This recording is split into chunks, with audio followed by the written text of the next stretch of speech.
Graças paz, amados, vamos à leitura do livro Paixão pelas Almas, de Oswald Smith, capítulo 3, título é Parto de Alma.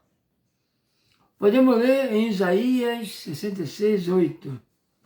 Pode uma nação nascer num só dia? Ou pode-se dar à luz um povo num instante? Realmente, esse é o elemento mais fundamental da obra de Deus. Pode nascer um filho sem dores de parto? Pode haver nascimento sem parto? No entanto, quantos esperam na dimensão espiritual algo que não é possível nem na dimensão natural? Prezado leitor, nada, absolutamente nada menos do que um parto de alma pode produzir um filho espiritual. Então, estamos fazendo aqui uma analogia, né? Uma criança para nascer tem que haver um parto, e parto a dor. No mundo espiritual é o mesmo, se dá o mesmo. Tem que haver parto, tem que haver clamor, dor, para que seja rompida a barreira da carne, das trevas, e pessoas possam nascer de novo. Finney diz-nos que não tinha palavras a proferir, mas podia tão somente gemer e chorar quando pleiteava perante Deus em favor de uma alma perdida. Experimentava autêntico parto de alma. Poderíamos sentir dor no coração por uma criança que se afoga? Não. Porém, por uma alma que perece? Não é difícil que alguém chore quando percebe que seu pequenino está mergulhando para o fundo do rio pela última vez? É quando a angústia é espontânea. Não é difícil, semelhantemente, que alguém sinta angústia quando vê o caixão que contém tudo quanto ele amava sobre a terra afastar-se na direção do cemitério. As lágrimas brotam naturalmente numa situação como essa. Mas entender que almas preciosas, imortais, perecem ao nosso derredor, precipitando-se irremediavelmente nas trevas do desespero, perdidas na eternidade, e não sentir angústia alguma, não derramar lágrimas, não conhecer o parto de alma? É tão frio o nosso coração? Não conhecemos a compaixão de Jesus? Deus nos pode concedê-la. A falta será nossa se não a recebermos. Deus pode nos conceder essa compaixão, essa angústia, essa dor, essa lágrima que virá naturalmente em favor dos perdidos. E só isso é que trará um reavivamento, trará a salvação de multidões para Jesus. Jacó, como você deve estar lembrado, passou pelo parto de alma até vencer. Mas quem está agindo assim hoje? Quem está passando pelo parto de alma em suas orações? Muitos cristãos, até mesmo entre nossos líderes evangélicos mais espirituais, contentam-se com passar alguns minutos diários de joelhos para se ensoberbecerem a seguir pelo tempo que dedicam a Deus.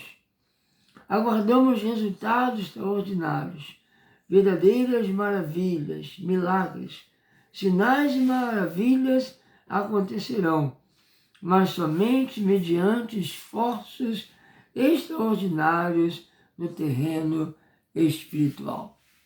Tem que haver esforços espirituais para que tenhamos maravilhas, né? Maravilhas acontecendo no terreno espiritual.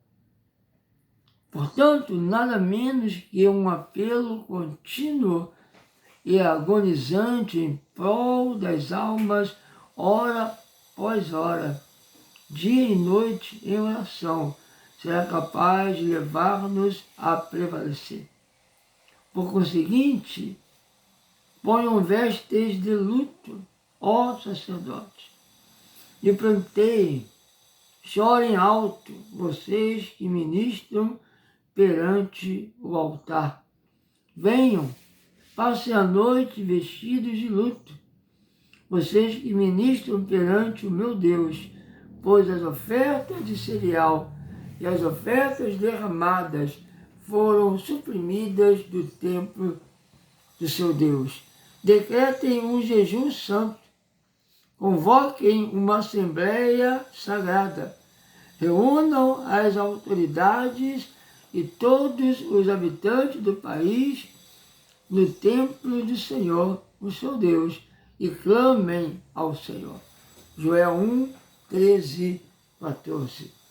Ah, é verdade, Joel sabia o segredo. Nós também. Ponhamos de lado tudo o mais e comecemos a clamar ao Senhor. Lemos nas biografias de nossos antepassados e se mostraram mais bem-sucedidos na conquista de almas e oravam em secreto durante horas a fio. Fazemos então uma pergunta. Poderíamos obter os mesmos excelentes resultados sem seguir o exemplo deles? Caso não precisemos orar tanto, provemo-lo ao mundo. Descobrimos um método superior. Caso contrário, em nome de Deus, comecemos a seguir aqueles que, pela fé, com paciência, tornaram-se herdeiros da promessa. Nossos progenitores espirituais choraram, oraram e agonizaram diante do Senhor em favor dos ímpios, visando a salvação deles, e não descansavam enquanto os pecadores não fossem feridos pela espada que é a palavra do Senhor. Esse é o segredo do êxito retumbante dos gigantes espirituais do passado. Quando as coisas ficavam paralisadas, eles lutavam em oração até que Deus derramasse de seu Espírito sobre os homens que, como resultado, se convertiam. Todos os homens de Deus eram poderosos homens de oração. Somos informados de que o sol nunca surgia no horizonte na China sem encontrar Hudson Taylor de joelhos. Não admira, portanto, que a missão para o interior da China tenha sido tão maravilhosamente usada por Deus? O sol não surgia no horizonte na China sem encontrar Hudson Taylor de joelhos. Todos os dias, quando o sol aparecia, lá estava Hudson Taylor de joelhos. A conversão é uma operação efetuada pelo Espírito Santo e a oração é o poder que assegura essa operação. As almas não são salvas pelo homem, e sim por Deus, posto que Ele opera em resposta à oração. Não temos outra alternativa além de seguir o plano divino. A oração movimenta o braço divino que põe o avivamento em ação. Amém? A oração movimenta o braço divino que põe o avivamento em ação. Oração. Busca intensa e apaixonada pela presença de Deus e pela sua operação no meio dos pecadores. Temos que ter esse amor, essa paixão, não apenas por Deus e por sua presença, mas esta paixão de ver pessoas salvas. A oração que prevalece não é fácil. Aqueles que têm travado o conflito com os poderes das trevas sabem que ela é difícil demais. Paulo escreveu dizendo que a nossa luta não é contra seres humanos, mas contra os poderes e autoridades, contra os dominadores deste mundo de trevas, contra as forças espirituais do mal nas regiões celestiais. Efésios 6:12. E o Espírito Santo ora com gemidos inexprimíveis. Romanos 8:26. Quantos poucos encontram tempo para a oração? Quantos poucos encontram tempo para a oração? Resta-lhes tempo para tudo mais, como tempo para dormir, tempo para comer, tempo para ler o jornal e assistir a novela, tempo para visitar os amigos, tempo para tudo que acontece debaixo do sol. Porém, não lhes resta tempo para a oração, a coisa mais importante de todas. Não há vida, não há avanço, não há salvação, não há avivamento sem oração. A oração é entrar na dimensão espiritual. A oração movimenta o mundo, a dimensão espiritual. Oração intensa, fervorosa, apaixonada, com gemidos inexprimíveis, porque deseja ver a salvação dos pecadores.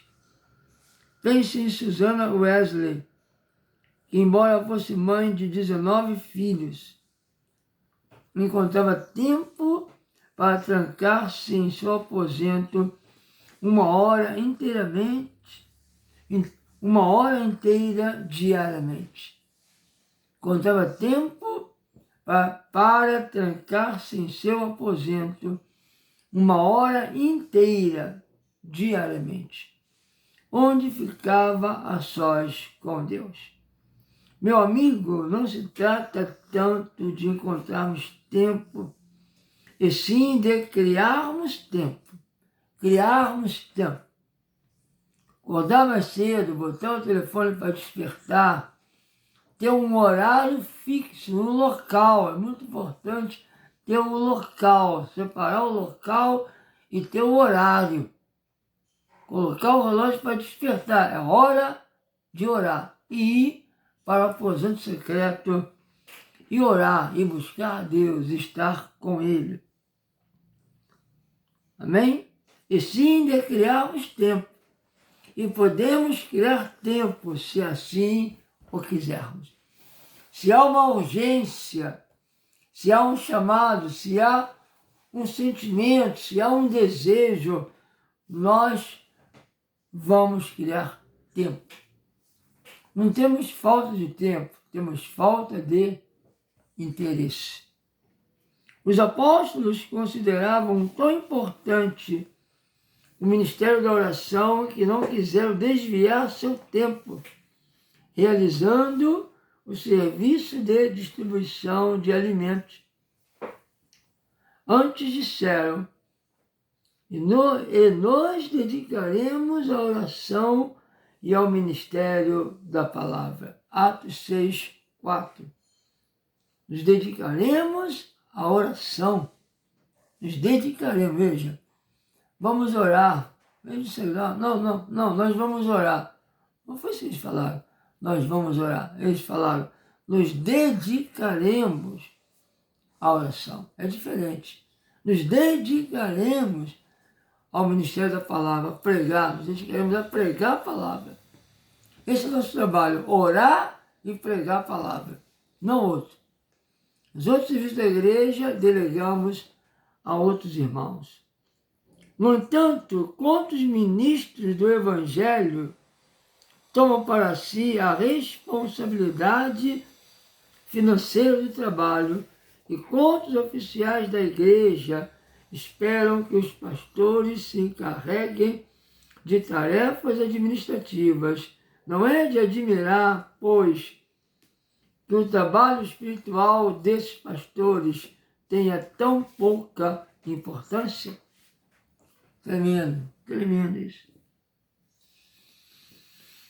Num daqueles dias, Jesus saiu para o monte a fim de orar e passou a noite orando a Deus. Lucas 6, 12. E passou a noite orando a Deus. E passou a noite orando a Deus. Esse é o registro bíblico a respeito do Filho de Deus. Ora, se era necessário que ele orasse assim, que se dirá de nós? Medite nisso. Filho de Deus, medite nisso. O Filho de Deus passou a noite orando a Deus. Quantas vezes isso poderia ser escrito a nosso respeito? Passarmos a noite toda orando a Deus. Isso explica o poder de Jesus. Qual é a explicação para a nossa debilidade espiritual? Qual é a explicação para a nossa debilidade espiritual? Os profetas antigos exortam-nos com todo fervor a que tenhamos uma vida de oração. Ouçam o clamor de Isaías. Vocês que clamam pelo Senhor, não se entreguem ao repouso e não lhe concedam descanso, até que ele estabeleça Jerusalém e faça dela o louvor da terra. Queremos multiplicação, queremos ganhar almas, queremos ver a igreja cheia de vidas transformadas.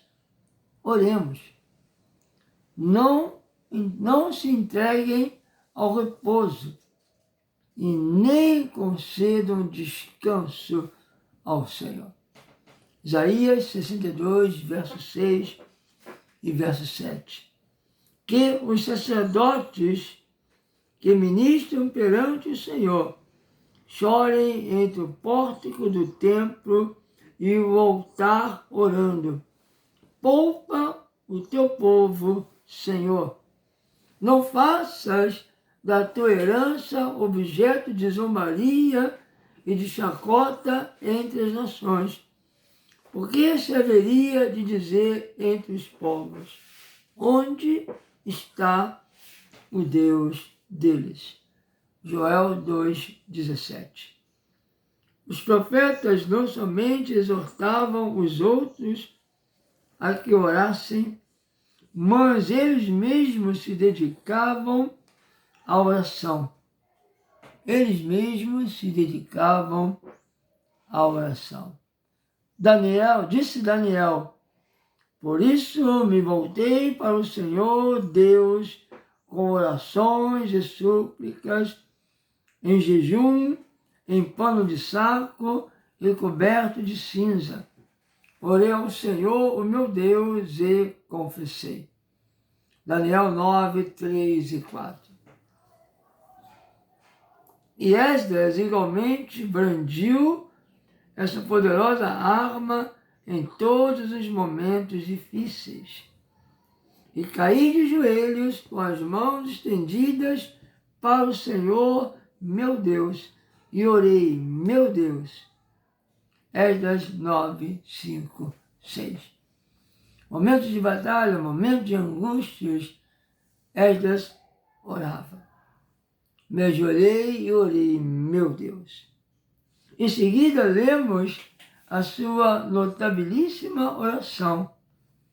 O mesmo método foi seguido por Neemias. Quando ouvi essas coisas, sentei-me e chorei. Passei dias lamentando-me, jejuando e orando ao Deus dos céus. Neemias 1:4. Passei dias lamentando-me, jejuando e orando ao Deus dos céus. Passei dias lamentando.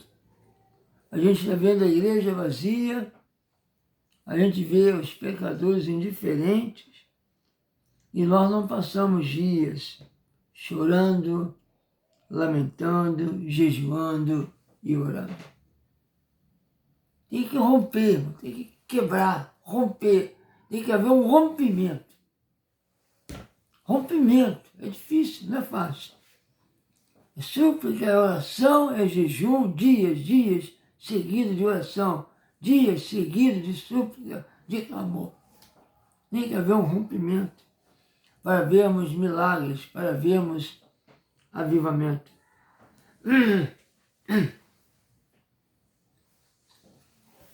Essa é, semelhantemente, a prática seguida pela igreja primitiva. A Bíblia diz que quando Pedro estava encarcerado, a igreja orava intensamente a Deus por ele. Atos 12, 5. E também relata que muita gente se havia reunido e estava orando na casa de João, chamado Marcos. Atos 12, 12. E agora, como fecho digno, podemos examinar o registro das relações de Deus com seus servos honrados, ouvindo o que eles têm a dizer acerca do segredo de se obter resultados. Que Deus nos impressione vivamente com a preocupação pela oração e pela súplica, que caracterizava aqueles poderosos gigantes espirituais e que lhes infundia tão grande trabalho de alma. Já sabemos disso, irmão, já sabemos que o caminho é a oração, já sabemos, mas cheio de blá blá blá, de falar, vamos orar, vamos colocar em prática, vamos executar, é pela oração fervorosa, intensa, com dores, com gemido, com angústia, com desejo, com fervor, continuamente. É através deste caminho que nós vamos romper. Nossa família vai ser salva, nossos parentes, nosso bairro, nossa casa, nossa cidade, nossa nação, nossa igreja vai encher de multidões. Tem que orar, romper em oração. Chega de tanto falar. Vamos executar. Vamos fazer. Amém? Amém, amados? John Livingstone passou a noite inteira, véspera de 21 de junho de 1630, em oração e conferência, pois estava designado para pregar no dia seguinte. Passou a noite inteira em oração, pois iria pregar na conferência. Após falar por aproximadamente 1h30. Algumas gotas de chuva predispuseram o povo para debandar. Livingston perguntou se porventura havia algum abrigo capaz de protegê-los contra a tempestade da ira de Deus. E prosseguiu por mais 1 hora. Naquela ocasião houve cerca de 500 conversões. Amém? Há alguns anos conheci um ministro do Evangelho que promoveu reavivamentos por 14 invernos sucessivos. Eu não sabia como explicar esse fenômeno espiritual, até que vi um dos membros de sua congregação levantar-se em um culto de oração e fazer uma confissão. Disse ele: irmãos, há muito tempo tenho o hábito de orar cada sábado à noite, até depois da meia-noite, pedindo a Deus a descida do Espírito Santo sobre nós. E agora, irmãos, e nesse ponto ele começou a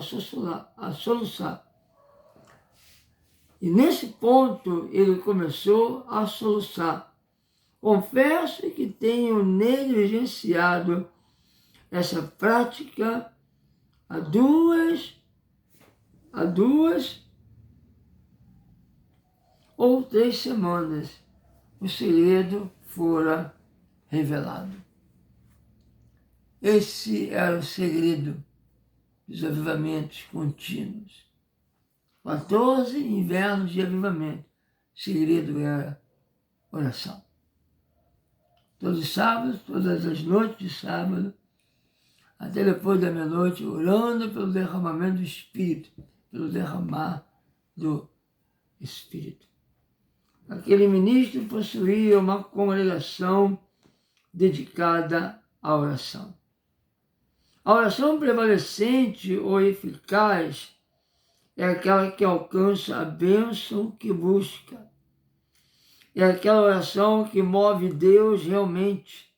A própria ideia envolvida na expressão oração eficaz é aquela que atinge os seus objetivos. Charles Finney. Em certa cidade, não havia um reavivamento por muitos anos. Em certa cidade, não havia um reavivamento por muitos anos. A congregação evangélica estava quase extinta. Os jovens não eram convertidos e reinava uma desolação geral invencível. Na parte remota da cidade morava um homem idoso, ferreiro de profissão, tão gago que dava dó ouvi-lo. Estava sozinho em sua oficina. Em certa sexta-feira, quando sua mente foi inundada por uma preocupação grandiosa com o estado espiritual da igreja e das pessoas impenitentes. A sua agonia se tornou tão intensa que o velho se sentiu induzido a deixar de lado o seu trabalho e fechar a oficina a fim de passar a tarde em oração. Prevaleceu em oração e no sábado visitou o ministro e lhe expressou o desejo de que este realizasse uma conferência evangelística, isto é, um culto evangelístico. Após alguma hesitação, o ministro concordou, não sem antes observar que temia que poucos comparecessem. Marcou-se o culto para aquela mesma noite em uma espaçosa moradia particular. Chegada a noite, reuniram-se mais pessoas do que poderiam acomodar-se na casa. Todos estavam silenciosos até que, passado algum tempo, um pecador prorrompeu em lágrimas e pediu que, se alguém soubesse orar, orasse por ele. Seguiu-se outro, e depois outro, e outro ainda, até que muitas pessoas de todas as áreas da cidade se encontravam sob a convicção de pecado. E o mais notável de tudo é que todas assinalavam o momento dessa convicção, na hora exata em que aquele homem idoso orava em sua oficina. Seguiu-se daí um poderoso reavivamento. Foi dessa forma que aquele homem idoso e gago prevaleceu e, como príncipe, manifestou o poder de Deus. Charles Finney. Implorei a Deus hoje durante horas nos bosques em favor das almas, e Ele nos-las dará. Reconheço o sinal do Senhor. Esta noite me serão dadas muitas almas. Confio em que a sua seja uma delas. Chegou a noite e sobreveio um poder que eu nunca antes sentira. Clamores por misericórdia ecoavam pelo templo. Antes de terminar o sermão, caí de joelhos com muitos outros a fim de implorar por salvação. Aleluia! Aqui é o relato de uma pessoa convertida, nesses reavivamentos. Dirigi-me sozinho ao meu retiro, entre as rochas. Chorei muito e implorei ao Senhor que me desse almas. Continua aqui o relato. Passei a sexta-feira em jejum secreto, em meditação e em oração, rogando ajuda para o dia do Senhor.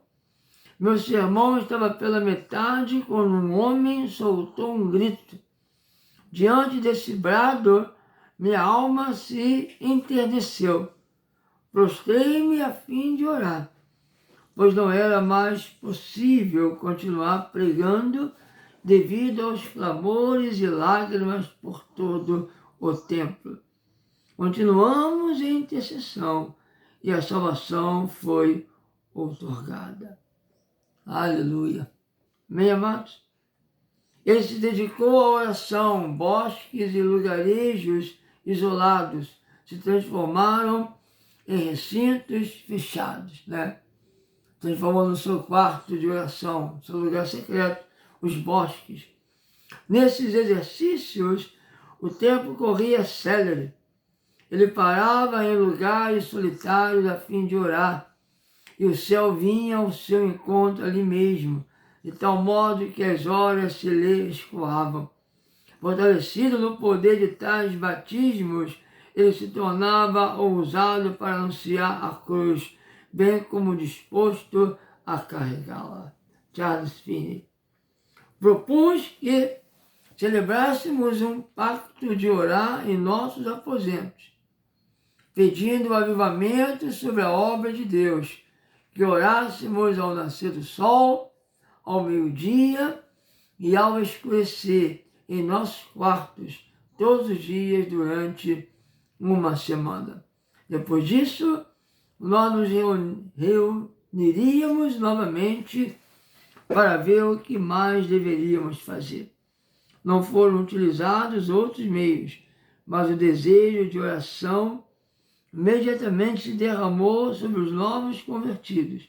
Antes do término daquela semana, soube de alguns deles que, quando tentavam observar esses períodos de oração, perdiam de tal maneira as forças que se tornavam incapazes de se levantar sobre os próprios pés, ou mesmo de ficar eretos sobre os joelhos em seus quartos, e que alguns deles se prostravam no assoalho e oravam com gemidos inexprimíveis, implorando pelos derramamentos do Espírito de Deus.